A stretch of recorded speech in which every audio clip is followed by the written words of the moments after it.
everyone. Welcome to the New to Hill Country podcast. My name is Kelly and joined by my husband, Mike Hines, and we have a special guest. I need to look at the name to pronounce it. Cassy Sauceda. Sauceda. You're close. Sorry. You're very close. Who's a life and retirement specialist. So we'll hear more about her life story and her values and all. Before we begin, I would like to just give a little shout out to our sponsors. The first sponsor is SBG Texas, Martial Arts and Yoga Studio, run by husband. It's my name today is husband. Right, we started this conversation with like, this is a husband, Mike and I. It's a premier training center for jiu-jitsu, martial arts for kids and adults. Our program is growing, especially the kids program has been phenomenal. So if you're interested, I want you to check it out. Great facility, great people, great teaching. And then we have another sponsor, Element Tea.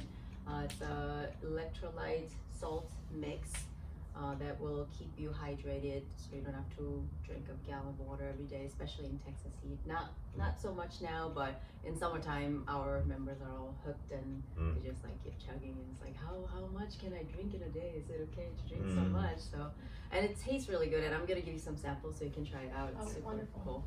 Wonderful. Anyway, thank you so much for joining us. I met Cassy at a chamber meeting, a women's alliance. Yeah, Women's Business Alliance. Business Alliance, and I met a lot of cool women there, and Cassy is one of the women there. We got to talk a lot of different stuff, and I got interested in getting to know her more, so here we are. So let's start with you. How are you originally from here, and how did you come to the Hill Country, and are you happy here? Just tell us more about it. Sure. I can tell you a little bit about my history. Before I do that, though, I want to thank y'all.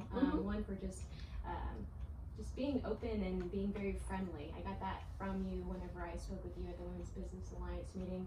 So thank you, and thank you for doing this, so people can really get to know people in the community. I think that's really important, Right. Especially supporting local at a time like this. So in terms of a little bit about me and my history, and if I've always been here, no, I have not. I actually grew up in Pleasanton.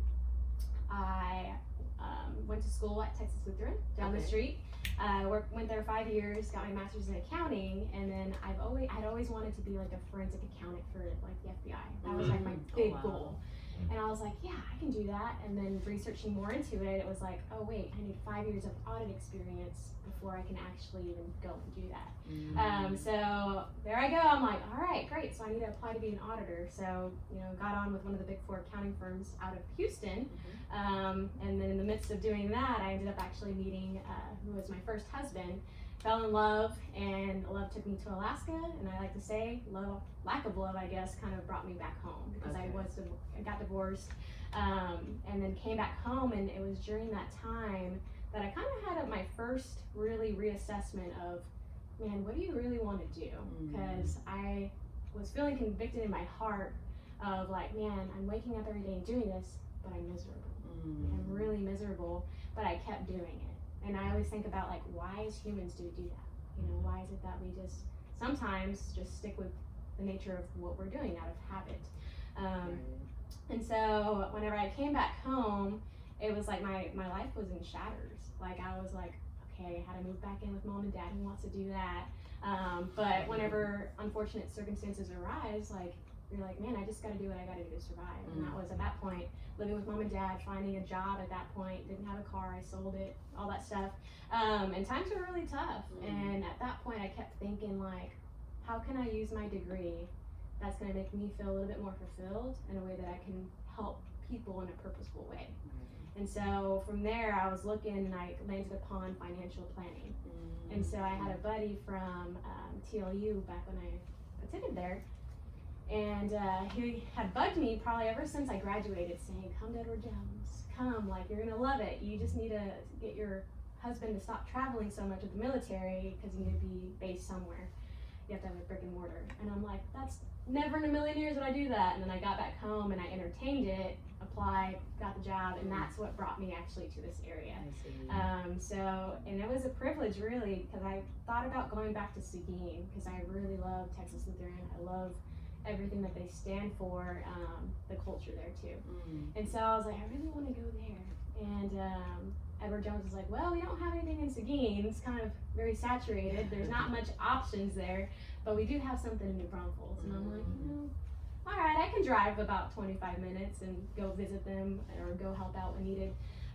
So that's what brought me here specifically. And it's been, I don't want to say it's been like great ever since I've been here, but I've always tried to find a silver lining in everything, in every opportunity, because I don't think anything happens by chance.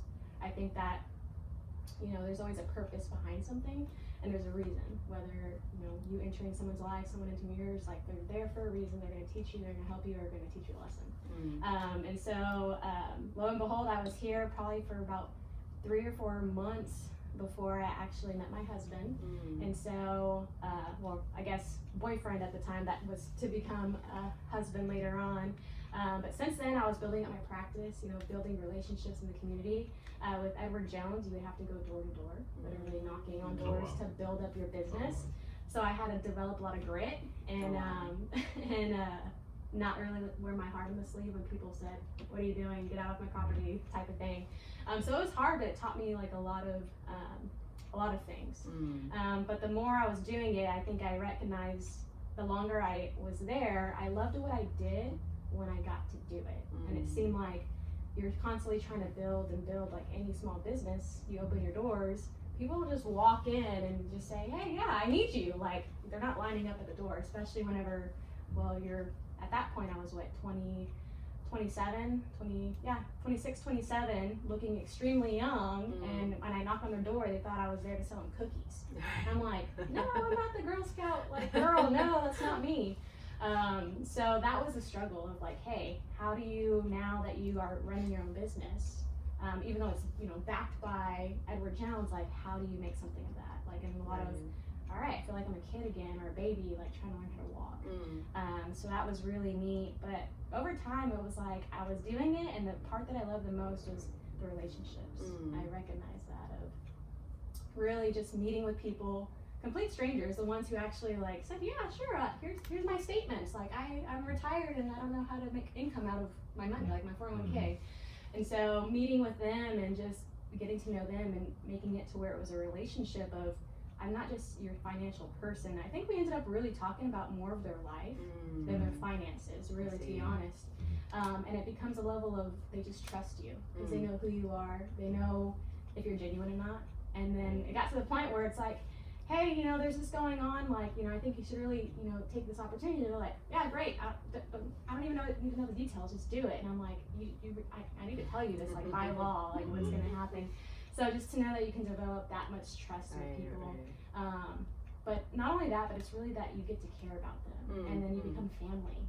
Like, and that was the greatest part of it is, every annual review we had, they came in multiple times because they're like, we have to wait a year to see you. And I'm like, well, no, you can just come anytime. And it was always like a family reunion. It was that, hey, how are the kids doing? How are the grandkids?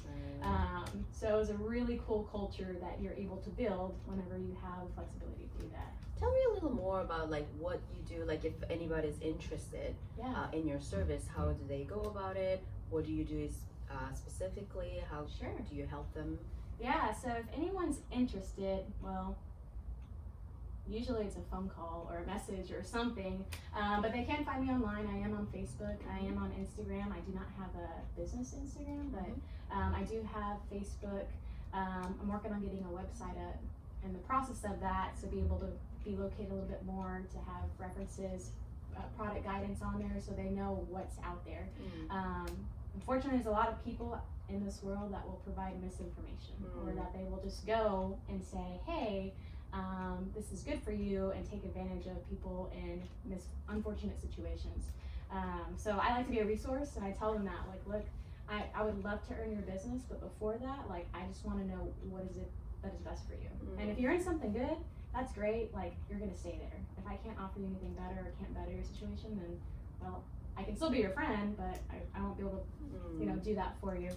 But the best way to answer your question is literally find me online, or ask for the information, I'm happy to provide it. How do we find you? So yeah, we can put like your phone number when we Right. put this up. We'll have it on YouTube. There'll be other like show notes. It'll publish on like Apple Yeah. Podcasts and different places. And so Content in our info. show notes, we can have like your phone Sure. number or whatever you want, email Okay. or something, and then people can check it out pretty easily. So is it mostly for people who would like to have some sort of a life insurance plan and also retirement plan a little bit? You said earlier it's like Yes. 70-30 Yeah. ratio. The portion of my business. Mhm. So I specialize, coming from Edward Jones, I love doing the retirement planning side of it.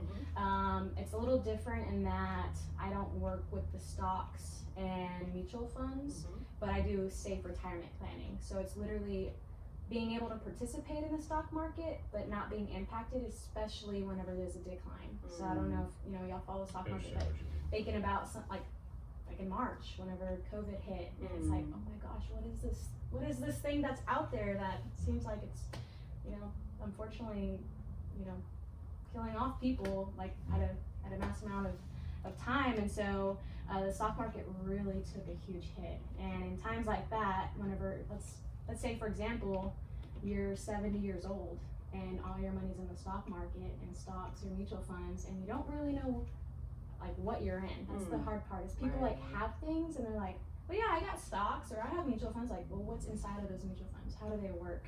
How are they working for you, or how are they working against you in a time of volatility? Right. And so, thinking about that, some people can't really afford to take that risk. You're 70 years old, you're retired, you're on a fixed income with Social Security plus whatever income you're taking from your retirement portfolio. Let's say that dropped by 25%.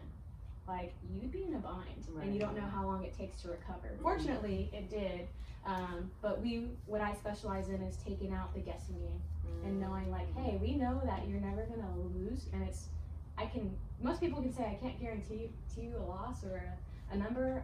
On our end, we can guarantee you're not gonna lose money.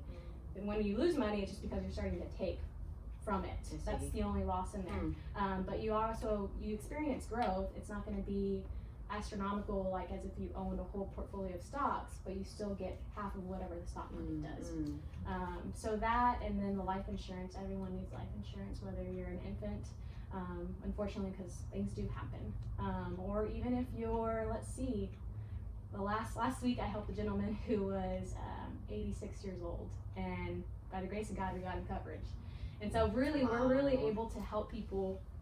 We specialize in helping people who have medical problems. Let's say if you're diabetic or you had a heart attack 4 years ago and you're like, well, no one will cover me. We will. And it's not something that's what's called a graded plan. Like, you're gonna get the coverage. You're gonna probably pay a little bit more for it because you're higher risk to the insurance companies, but we can definitely help literally anyone. If you have a heartbeat, doesn't matter what's happened to you, we can find a product for you that's gonna give you coverage. That's awesome. Feels like that really covers the loophole of the whole system where people want to get covered, but then just like the insurance companies are pretty strict about all this coverage. And all They that, really so. are, and I understand that because it is a risk to them. There's a big risk versus the reward of they're playing a bet. The actuarial side of it. But yeah, so that's cool. I really love that relationship part too. We feel that way too, because our motto is one tribe, one vibe, and I see it more and more. Just like teaching jiu-jitsu is one thing, but also just the relationship that comes with it. A relationship that you build with your students, the kids, and also adults, and even the families of the students, the moms. Definitely. And it's been really awesome, and that's probably bigger part than the class itself. That we really feel very makes satisfied. Your heartbeat, right? Yeah, exactly. Like, it really makes you realize why you do what you do. And definitely I can relate to that. Like, the only part of my life that really feels like work is the admin. Right. That's like, true. The rest of it's not really work. So like, I think of like, I haven't really read it, but Tim Ferriss's like 4-hour work week is kind of, I know a lot of people complain about that because they're like, wow, he's not really saying that. Like, he's saying like you have 4 hours of admin and then you make the rest of it not work. But it's kind of how I feel my life is. I think I have more than 4 hours of admin though. That's where you start outsourcing.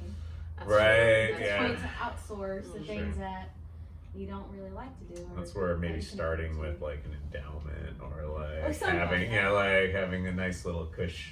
cushy fund before you started that maybe. But yeah, there's Anything's definitely. possible. I think it's possible though. Yeah, you just have to drive for it. Right. Yeah.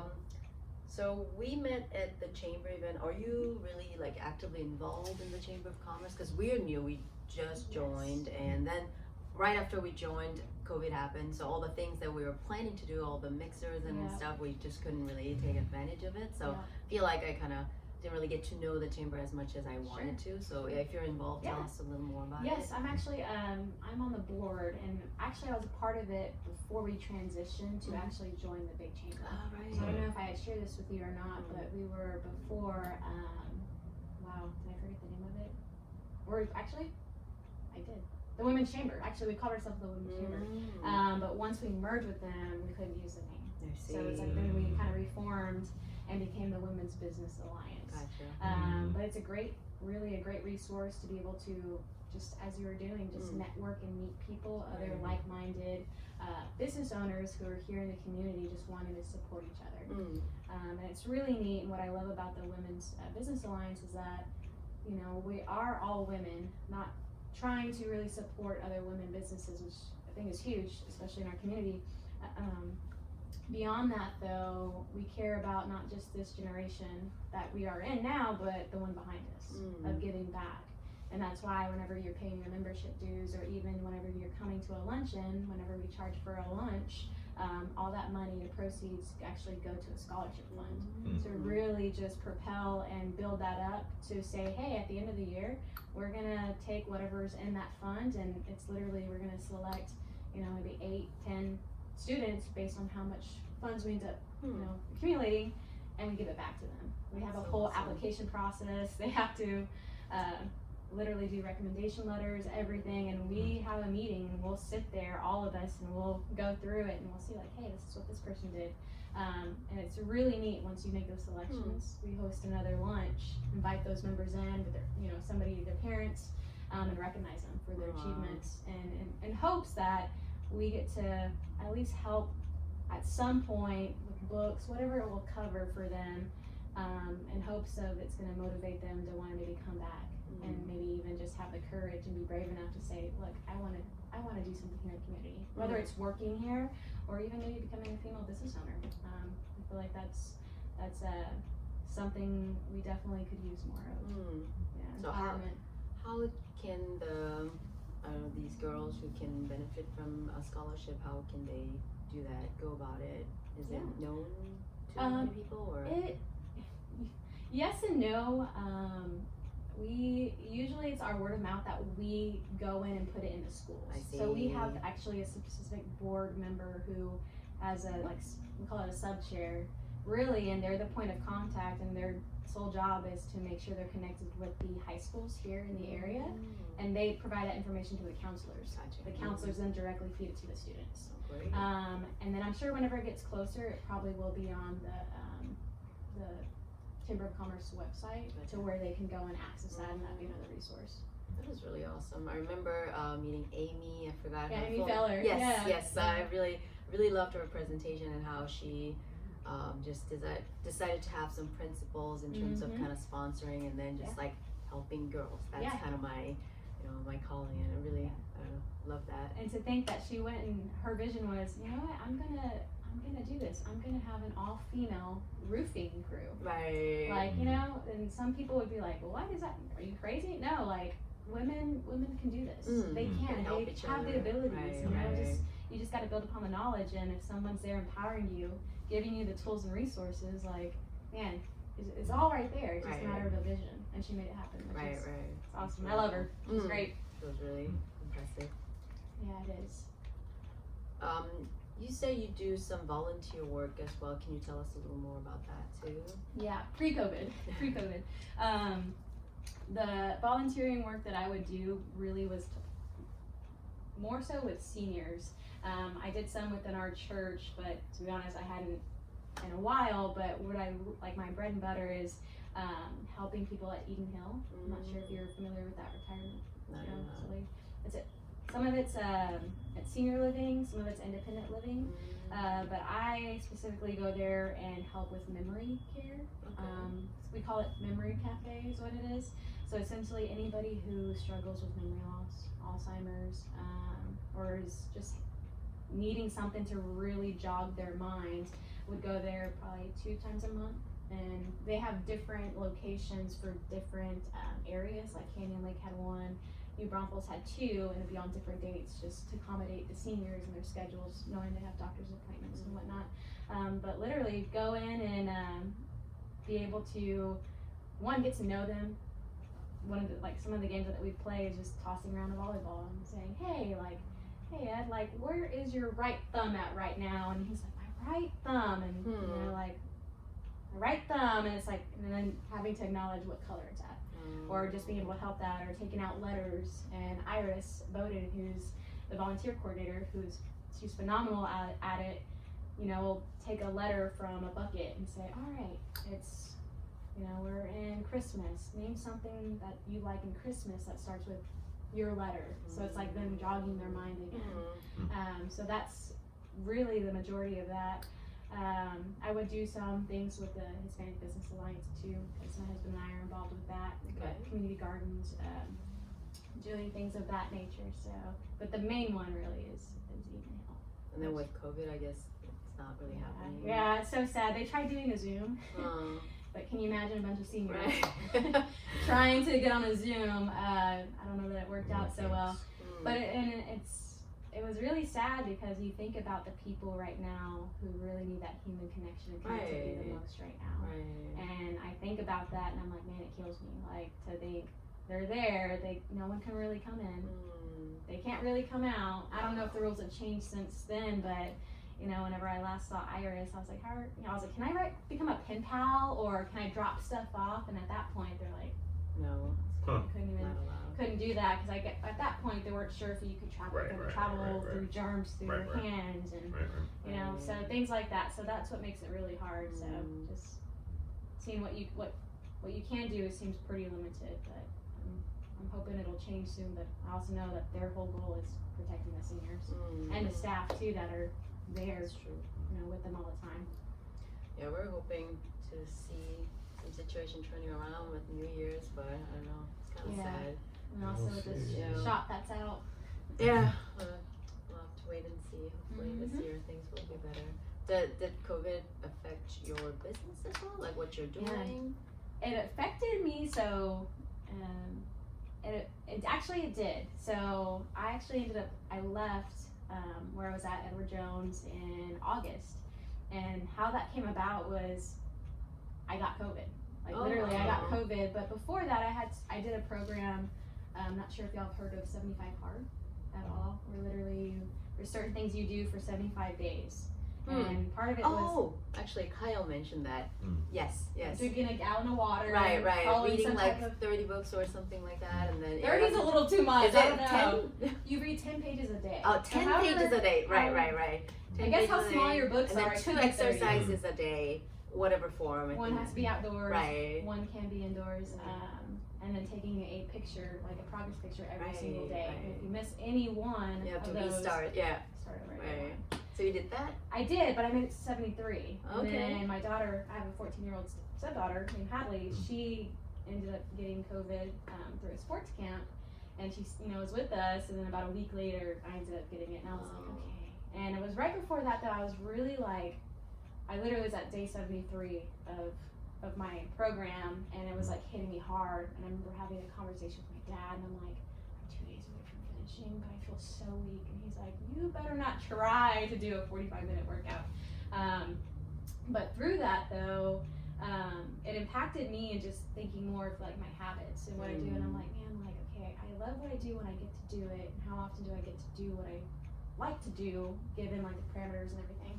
So literally that's kind of, that program really just made me have a mindset shift to really reflect and say, okay, if there's something better out there, you don't know better until you look, right?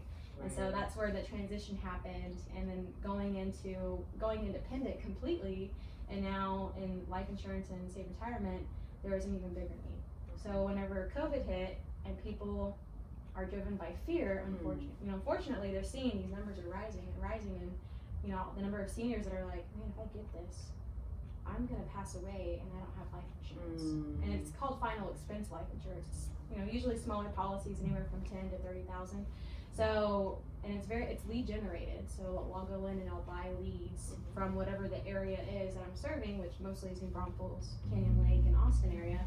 And so, man, the leads, they were much higher, meaning there's, probably before in this area, maybe you'd get maybe 100 to 200 a week, to where it surmounted. Wow. It was huge. So the need was a lot bigger. And people were thinking, man, what am I gonna do? I'm gonna leave my family here with my debt. How are they gonna afford my final expenses? And so the need, and thankfully we're an essential worker, so we're still able to go out and serve these people. So it really made a bigger need. Not only that, but the amount of people that are getting laid off. And then from there, they're like, well, now I definitely don't have insurance. And I also, the ones that were at a point where they're like, I'm just gonna enter retirement. Now they have their 401k, and they're like, what do I do with it now? So there was actually a bigger need, and it actually propelled.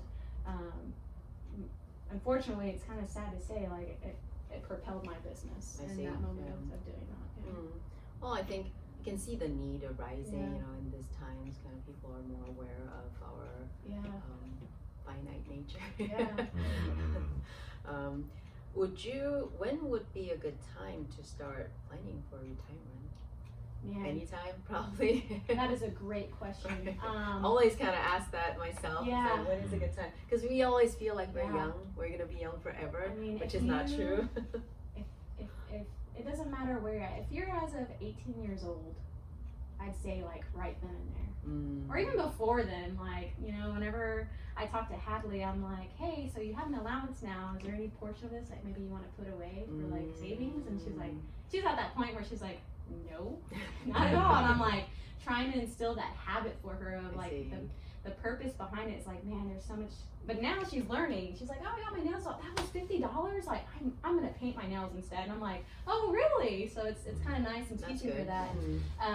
But as far as investing, I'd say when you're 18, the best thing, if it's my piece of advice to anybody listening, the moment you are 18, go and open up a Roth IRA. And even if you can put $20 a month, and over time, as your life changes, you get that first job, or you get a job and say you're in trade school or college or whatnot, start adding to that thing.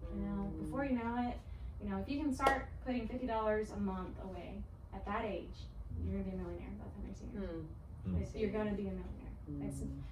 It's hard not to be. Now you'd have to have a lot of downturns in the market to not be, but the power of just systematically investing every single month, not only that, but reinvesting dividends. I see. So whenever you have that, especially in a downturn, you're buying more shares at a lower cost. And people don't really get that. So start now, and if you're older than 18, no matter where you're at in life, it's never too late to start. I see. It's a matter of, what do you really want, what's important to you, and time. You gotta have time, because it's gonna take a little time to make a return. It also depends on what type of investments you're in. But definitely talk to a professional, because people say, they're like, well, there's no wrong way to invest. I'm like, well, depending on your age and your time horizon, there definitely could be. You could be 70 years old and get in all stocks, and like I said, end up losing a lot of money. But you want to get into something that is true to your risk assessment, that your comfort level with that. And then what you're doing as part of that kind of help look at people's financial situation and more customized advice. Yeah, that's really cool. Yeah, it really is. And I don't know, I nerd out with it, and I'm like, oh, this is neat, being able to get their statements and see hey. And the coolest thing is just get to congratulate them, because even if you don't have a lot, and people will come in there, and it's amazing to me, because they're like, man, I only have 300,000. I know it's not a lot, and I'm like, hey, you're so hard on yourself. Commend yourself for the fact that you started at some point. Because there's so many choices you could have made that this wouldn't have been possible. So it's just take this moment to think hey, I did do this, and it may not be where you want to be at just yet, but you know what, like, you've come a long way. So that's a really good point. People always kind of tend to think like go. yeah, try like, to yeah, like, I'm not there meet yet. the And I'm goal, like, and then higher goal and higher goal. Yeah. and then sometimes you have people that are like, yeah, like, it could be the opposite, where it's like, yeah, I'm ready to retire. And we're like, okay, great, you're ready, cool. Well, let's just double verify that you're ready. And then it's like, I show them, and I'm like, according to what I'm seeing here, you're actually going to run out of money whenever you're 72 years old. And they're like, and they're like, well, how is that possible? And I'm like, well, did you take into account these expenses or this? Or they're like, no. Like, I'm like, well, these are the small little things, and that's why you need somebody who kind of is thinking about the full picture. Or the biggest thing too is long-term care cost. You know, you can have the best financial plan out there, and then a long-term care event happens, and it's not covered. That's where a lot of people end up just going downhill, unfortunately. Think in advance. Yeah, like now. definitely. Yeah, and what I love about some of the plans that we have, especially through our life insurance platforms, they offer you living benefits and similar to long-term care benefits. So let's say something happens in the form of a chronic, critical, or terminal illness, you don't have to die before you can actually touch your death benefit. I see. So you get to pull it out and use it, especially thinking about, you know, say if you're 67 years old and you're like, the kids or your caretaker's like, well, mom and dad, I can't do this for you. Well, great, like I have this policy and we can use that. So, yeah, it's really nice because there's multiple ways to plan for that need. Definitely something that people need to think about instead of putting it off like we do. Like we do. It's all right. That's why we have people. Right. But I mean, yeah, it's great. Like talking to you really kind of motivate you to think about it and look into it instead of like just pushing it aside and maybe one day I'm gonna do right, that. one day. And like, The mistake of trying to look into it just by yourself, That's like true. instead of relying on people that have spent Right. an enormous amount of time And know what they're understanding doing. what it is, like that's always a mistake in almost any direction. Totally. So, Yeah, I'm definitely interested in Yeah. getting to know more. Before I let you go, just one last question. I remember you started this conversation with like being in a really bad place and not knowing how to live a life that is fulfilling and all. How do you feel about now, where you are right now? Do you feel like you're closer to where you want to be? Definitely. Yeah. Man, I don't even know how to explain the difference. I've learned, I'm 30 years old right now. I've learned, I guess, probably in the last 6 months more so of how important it is to self-reflect. Not only just like, you know, in this last year, but even your childhood. Like, I didn't recognize how much you can carry, like, within you from your earliest years. And it wasn't through literally going through counseling and like doing a lot of work on my own heart, like to be like, okay, I'm unhappy, but what is that? Where is it coming from? Where is that rooted? Like, and that's where if you're vulnerable enough to go down to the root and really like look in the mirror and say, okay, like who am I? And not just who am I, but who do I want to be? Because at this present moment, I literally am whoever I have been and what I've been exposed to as a kid, my upbringing, my experiences. So yeah, to answer your question, I'm much happier. I'm still doing the process of literally growing and doing that healing work that, you know, that's definitely essential. And whenever I was going through this, and I'm like, man, like this is tough. This is hard, you know? And then I recognized, like, man, if this is for me, like thinking about everyone you pass on the streets, everyone has a story. Right. Everyone has an experience, whether good or bad. And it's really hard because in this world, especially on social media, everyone's just putting their best self out there. That's true. And it's like, you know, if we could really be not completely vulnerable there, because I do think there's some level of, you know, not everybody needs to know everything, but just letting people know, like, hey, this is me, and yeah, I had a bad day, or yeah, you know what, like my relationship's not going the way I want it to, but hey, like I messed up, instead of trying to shame somebody else or make somebody else look bad, just take ownership. Right, you know? right. But yeah, so I'm in a much better place, I think, on a mental standpoint in my mindset, and the power to, you know, sit down with somebody and before, you know, I'm a pretty transparent person, I really am, and I'm thankful because I'm a very God-driven person too. So it's like gotten me closer to like understanding like, okay, who is my God and what does he say about me versus maybe the self-doubt that I put in myself or those negative things in my head that you speak to yourself and you don't even recognize it. Right. Like I never recognized like, man, like I was just talking about the things I can't do versus the, no, you can do that. And God's giving you the ability. And shame on you if you're denying that to yourself and denying the gifts he's given you. So yeah, that's awesome. hopefully that answered that. Totally answers that. I mean, I totally agree that we're all work in progress. We can't really reach the final destination. That's not life anyway. You're right about But that. yeah, just I can see why we hit it up so quickly. I'm all with you. I really believe in self, introspection, reflection, and all. Otherwise, you just like life just happens, and I feel like sometimes I lose control of my life. Like I'm kind of following the life that is just taking me. So to take that ownership, you really need to kind of stop and think and all. But thank you so much for being here. I'd like to get to know you more. I think it was wonderful. And for you to be open-minded and come to us and just share your stories. So thank you. Yeah, you're welcome, and thank you again for the invite. Yeah. And can I throw a side note in there? Yes, Sure. absolutely.